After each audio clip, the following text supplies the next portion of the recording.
First Contact and Desperate Alliance. The exploration vessel Horizon drifted silently through the uncharted regions of the Perseus Arm, its powerful engines humming at minimal capacity as it conducted a routine survey mission. Captain Eliza Chen sat in her command chair, reviewing reports from the previous shift while her crew worked diligently at their stations. 3 months of scanning uninhabited systems had yielded little beyond basic astronomical data. "Captain, I'm detecting an unusual energy signature," Lieutenant James Reeves called out suddenly, his voice breaking the bridge's quiet atmosphere. "It's faint but definitely artificial. The pattern appears to be some kind of distress signal." Chen set down her tablet and moved to the science station. "Show me." Reeves' fingers danced across his console, bringing up a waveform that pulsed with unmistakable mathematical precision. "It's repeating on a 97-second cycle, definitely not random space noise." After 15 years commanding deep space missions, Chen had developed an instinct for distinguishing the significant from the routine. "Origin point. Based on signal degradation, approximately 1 light day from our position," Reeves replied. "It's coming from a star system not on our survey route." Chen turned to her navigation officer. "Lieutenant Patel, plot a course. Lieutenant Reeves, continue monitoring that signal. Try to decode it if possible." As the Horizon altered course, excitement spread through the crew. First contact protocols were reviewed, and the ship's xenolinguistics team prepared potential communication algorithms. The signal grew stronger as they approached its source, a binary star system with 13 planets. "Signal originates from the 6th planet," Reeves reported as they entered the system. "It's terrestrial, slightly smaller than Earth. Atmosphere is oxygen-nitrogen, completely breathable for humans. Surface shows signs of advanced civilization." "But," he paused, frowning at his readings, "something's wrong. I'm detecting massive energy fluctuations across the surface. It appears the planet is experiencing some kind of technological disaster." Chen ordered the ship to establish orbit around the troubled world. The main view screen showed a planet in crisis. Great cities sprawled across the surface, but many were dark or showed signs of destruction. Massive energy storms rippled across certain regions, and several orbital structures had clearly been damaged or destroyed. "Life signs?" Chen asked. Science Officer Dr. Maya Wong checked her instruments. "Yes, approximately 30 million individuals, primarily clustered in shielded underground structures. The signal is definitely a distress beacon broadcasting on multiple frequencies and in several mathematical formats. They're trying to reach anyone who might be listening." Chen considered her options. Earth's First Contact Directive encouraged peaceful contact with spacefaring civilizations, but emphasized caution. Yet a distress signal changed the equation entirely. "Prepare a landing team," Chen decided. "We'll make contact and assess the situation." The shuttle descended through turbulent atmosphere, landing on a relatively stable plateau near one of the underground settlement entrances. Chen led the team herself, along with Dr. Wong, Security Chief Karlov, and Communications Specialist Okafor. They wore standard environmental suits as a precaution. As they approached what appeared to be a massive doorway embedded in the side of a mountain, the ground trembled beneath their feet. "Energy surge detected," Karlov warned, his hand moving to his sidearm. Before anyone could respond, the massive doors slid open, revealing a group of tall, slender beings. They stood nearly 2 meters in height, with iridescent silver-blue skin that seemed to shimmer with an inner light. Their bodies were graceful, with elongated limbs and 4-fingered hands. Most striking were their large, almond-shaped eyes, entirely silver with no visible pupils, that seemed to look through rather than at the humans. Okafor stepped forward with the universal translator ready, but before she could activate it, she gasped and stumbled backward. "Specialist?" Chen asked, concerned. "They're in my head," Okafor whispered. "I can feel them. Thoughts, emotions, so clear." Chen steadied the communications specialist, then turned to face the aliens, her hands open in what she hoped was a universal gesture of peace. One of the aliens stepped forward, tall and regal despite the obvious fatigue etched into their features. They made no sound, but Okafor nodded as if listening. They call themselves the Near Ary, Okafor translated. They're telepathic. Their leader, Elder Tavash, wishes to speak with us. They've been watching our approach since we entered the system. The team followed the Near Ary through winding tunnels illuminated by softly glowing panels. The underground complex was vast, but showed signs of strain. Emergency repairs, overcrowded living quarters, and medical facilities filled with injured. Near Ary of all ages watched the humans pass with expressions of both hope and wariness. The council chamber was a circular room where 7 elderly Near Ary sat in a semicircle. As the humans entered, Shen felt a gentle pressure against her mind. Not intrusive, but present, like someone standing close beside her. Through Okafor's translation and the Near Ary's telepathic projections, their tragic story unfolded. Once masters of a peaceful civilization spanning dozens of systems, the Near Ary had focused on art, philosophy, and mental sciences for thousands of years. Their natural telepathic abilities had made conventional communication technology largely unnecessary among their own kind. But those same abilities had drawn the fear and aggression of the Vex Dominion, a militaristic species that viewed telepathy as an existential threat. For the past century, the Vex had systematically hunted the Near Ary, destroying their colonies and driving them back to their ancestral homeworld. "Why didn't you fight back?" Karlov asked. Elder Tavash projected images of their history. The Near Ary had never developed significant weapons or military technology, believing cooperation would always prevail over conflict. When the Vex attacks began, they had appealed to other spacefaring races for help, but fear of Vex retaliation had led to their abandonment. "We are the last," Okafor translated as Elder Tavash's mental voice filled her mind. "Our defenses fail. The Vex will arrive within days to complete our extinction." Dr. Wong provided updates on her scans of the planet's condition. According to her analysis, the Near Ary's planetary shield technology was failing after sustaining repeated Vex attacks. When it collapsed completely, nothing would stop the Vex from bombarding the surface. Chen stepped away to confer with her team. "Options. The directive is clear about non-interference in alien conflicts," Karlov stated. "But this isn't about taking sides in a war. It's about preventing genocide." "Their technology is remarkable," Dr. Wong added. "Advanced in ways ours isn't, particularly in psychotronic engineering and quantum communications. Their knowledge shouldn't be lost." Chen considered the situation. The Horizon couldn't evacuate 30 million people, but they could perhaps save some, along with cultural and scientific knowledge. "How many could we transport?" she asked. "If we convert cargo bays and non-essential spaces, maybe 5,000, Dr. Wong replied. "It would be cramped, and we'd need to ration supplies, but it's possible." Chen returned to the council. "My ship can evacuate a limited number of your people and essential knowledge. We can't promise permanent sanctuary until our government approves, but we won't leave you to die." Elder Tavash rose slowly, her fragile form seeming to straighten with hope. The mental impression she projected needed no translation, profound gratitude mixed with cautious optimism. "We accept your offer," Okafor translated. "But you must understand, helping us makes you targets as well. The Vex destroy any who shelter us." Chen nodded gravely. "We understand the risk." As preparations for evacuation began, the Horizon's sensors detected multiple ships entering the system. The Vex advance fleet had arrived sooner than expected.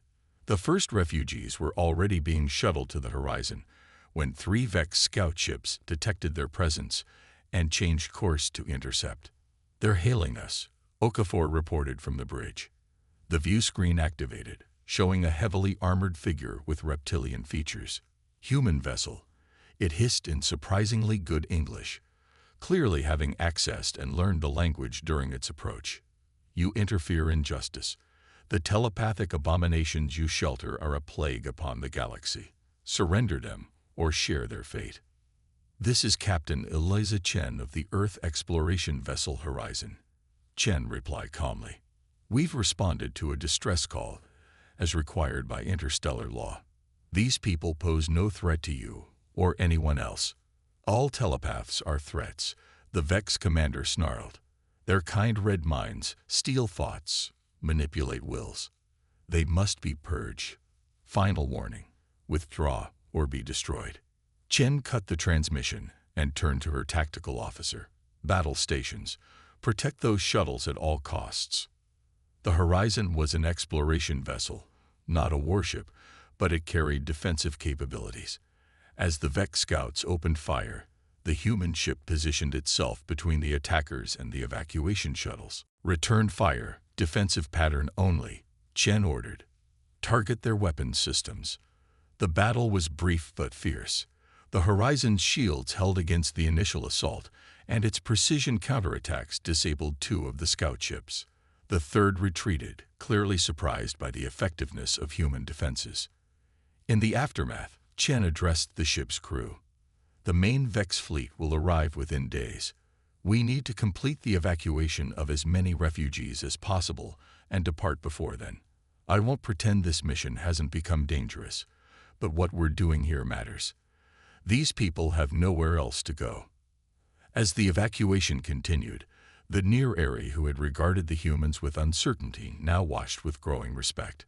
When a wounded security officer was trapped by debris during a Vex bombing run, 3 Near Ary rushed to his aid without hesitation, using their combined telepathic abilities to lift the rubble. Chen found Elder Tavash overseeing the selection of cultural artifacts and scientific data to be preserved. Your people risked themselves for one of mine today, she said. Tavash's mental voice, now becoming familiar to Chen, carried a tone of quiet dignity. Did you not risk your entire ship for thousands of strangers? Courage recognizes courage, Captain Chen. Perhaps there is more that unites our species than divides us. As the last shuttle docked with the Horizon carrying the final group of refugees, the ship's sensors detected the arrival of the main Vex fleet. 15 warships dropping out of faster-than-light travel at the system's edge.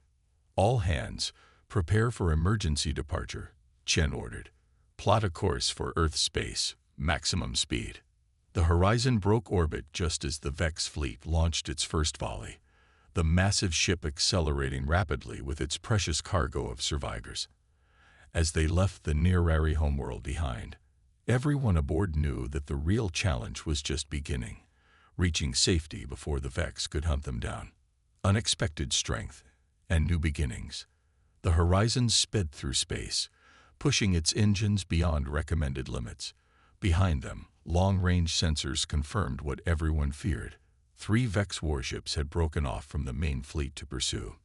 Captain Chen gathered her senior officers and the Near Ary Council representatives in the ship's conference room to assess their situation. At current speeds, we'll reach the nearest Earth outpost in 17 days, Lieutenant Puddle reported. The Vex ships are faster. They'll overtake us in 12. Our refugees are settled, but conditions are cramped, Dr. Wong added.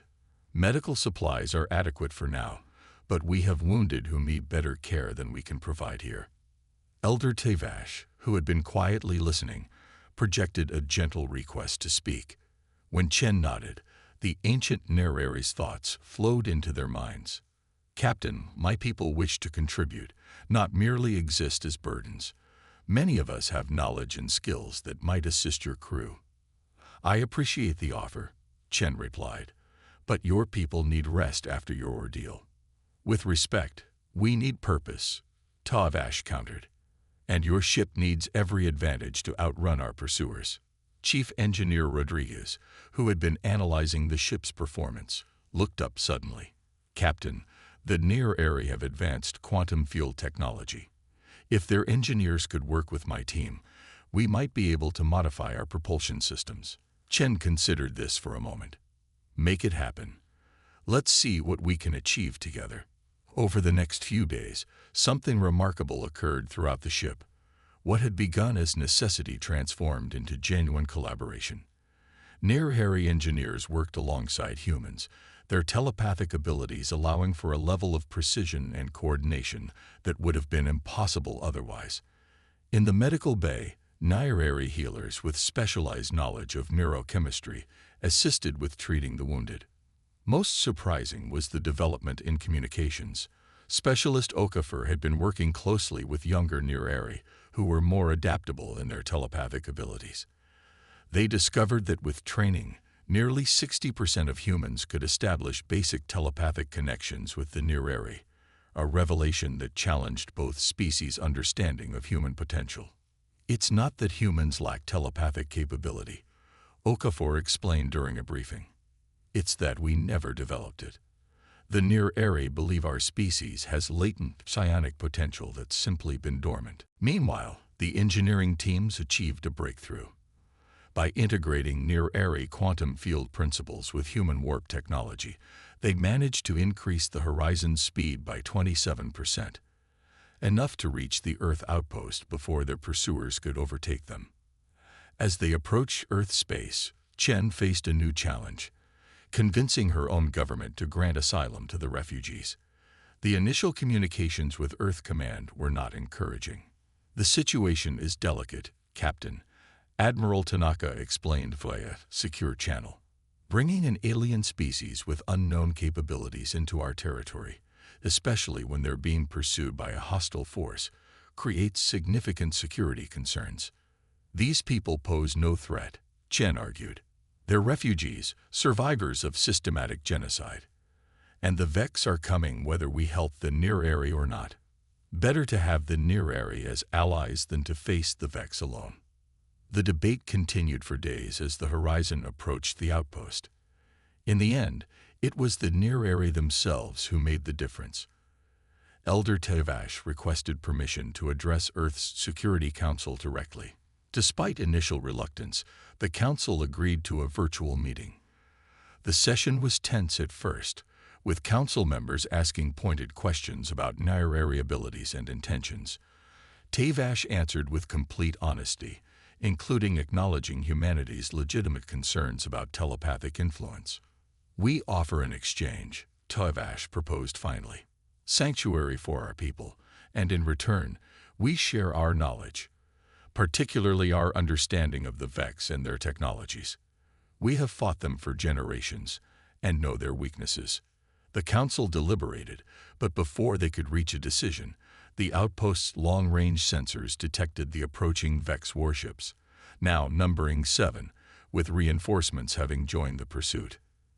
"They mean to make an example of us," Security Chief Karlov observed grimly. "To show what happens to those who help the Near Ary." Earth Command quickly dispatched a defense fleet to the outpost, but even with these reinforcements, they would be outnumbered by the Vex forces. As battle preparations began, an unexpected proposal came from the Near Ary engineers who had been working with Rodriguez. "We believe we can temporarily enhance your weapon systems using principles similar to those we apply to your engines," the lead Near Ary engineer explained. "However, it would require direct telepathic interface between our operators and your weapons crews." The plan was risky. It involved integrating Near Ary directly into critical ship systems, something that made many human officers uncomfortable. But facing superior enemy forces, Chen approved the modifications. Volunteers from both species formed integrated teams across the human fleet. When the Vex fleet arrived, they transmitted a single message: "Surrender the telepaths or be destroyed." The human fleet's response was equally brief: "We stand with our allies." The battle that followed would later be called the First Vex Engagement. The Vex attacked with overwhelming force, expecting a swift victory. Instead, they encountered a defense unlike anything they had faced before. Human ships moved with unprecedented coordination, their weapons striking with uncanny precision, as Near Ary telepaths helped gunners anticipate enemy maneuvers seconds before they occurred. Most devastating was the deployment of a hybrid weapon system developed in the final hours before the battle. A combination of human phase cannons and Near Ary quantum field technology that could partially penetrate Vex shields. The Vex commander, stunned by the effectiveness of the human Near Ary defense, ordered a strategic withdrawal after losing 3 warships. As the remaining Vex ships retreated, a cheer went up throughout the human fleet. It wasn't a definitive victory. The Vex would return with greater numbers. But it bought precious time. In the aftermath, Earth's Security Council convened an emergency session. The battle had made one thing clear. The Vex now considered humanity an enemy, regardless of what happened with the Near Ary refugees. Practical considerations suddenly aligned with moral ones. 3 weeks later, Captain Chen stood with Elder Tavash on the surface of Proxima Centauri, watching as Near Ary refugees emerged from transport ships to set foot on their new home.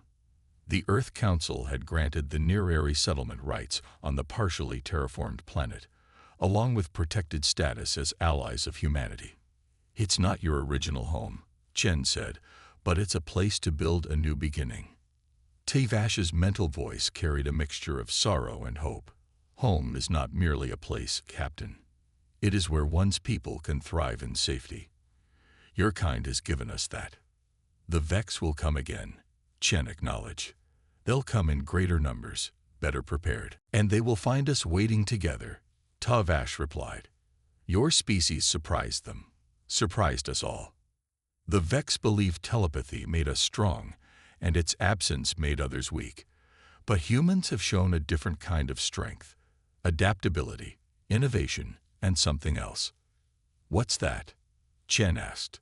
"The courage to extend protection to strangers when it would have been easier to turn away," Tavash answered. "That is a rare quality in this galaxy."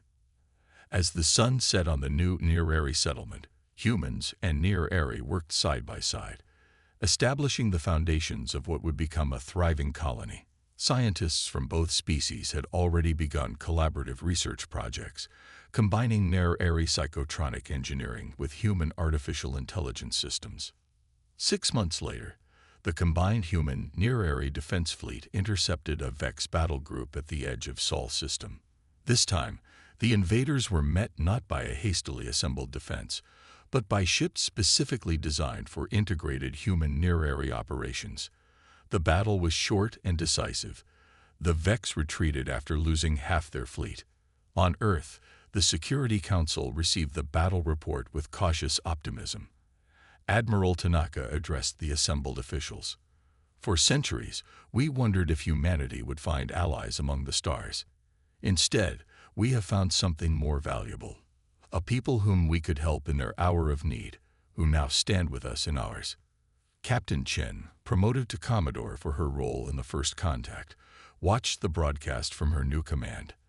The UES Alliance, the first ship designed from inception for a mixed human Near Ary crew. Beside her stood her first officer, a young Near Ary who had been among the first to volunteer for joint service. "The Vex believed that different meant dangerous," Chen remarked. "That diversity was a weakness to be eliminated rather than a strength to be embraced." Her first officer's mental voice carried a hint of what humans were learning to recognize as Near Ary humor. Their mistake. Perhaps someday they will learn what humans seem to have always known, that the strongest alloys are forged from different metals. As the Alliance departed Earth orbit for its first mission, a message arrived from the Near Ary settlement. Elder Tavash, now leading the governing council of their new world, had sent a simple transmission.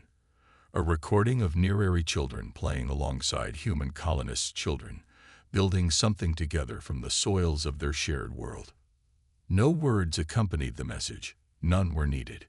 In the face of those who would divide the galaxy into those who belonged and those who did not, humanity and the Near Ary had offered a different vision. One where strength came not from fear and isolation, but from the courage to protect, the wisdom to learn, and the simple truth that sometimes salvation comes from the most unexpected allies.